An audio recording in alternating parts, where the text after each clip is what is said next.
சக்தியுடன் நேர்களுக்கு வணக்கம். இன்று மே மாதம் 13ஆம் தேதி புதன்கிழமை.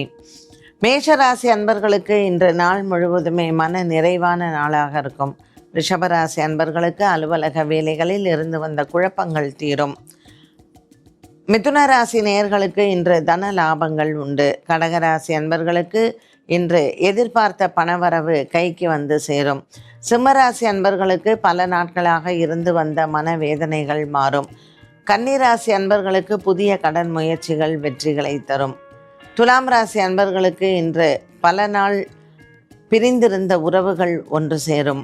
விருச்சிக ராசி அன்பர்களுக்கு இன்று கணவன் மனைவி உறவு சிறப்பாக இருக்கும். குடும்ப சண்டைகள் தீரும். தனுசு ராசி நேயர்களுக்கு இன்று பெரியவர்களின் ஆசீர்வாதங்களை பெறக்கூடிய நாளாக அமைகிறது. மகர ராசி நேயர்களுக்கு இன்று மனதில் எழக்கூடிய குழப்பங்களுக்கு விடை உண்டு. கும்பராசி அன்பர்களுக்கு இன்று குடும்ப சிக்கல்கள் தீரும். மீனராசி அன்பர்களுக்கு இன்று மாலை நேரம் மிகவும் சாதகமானது.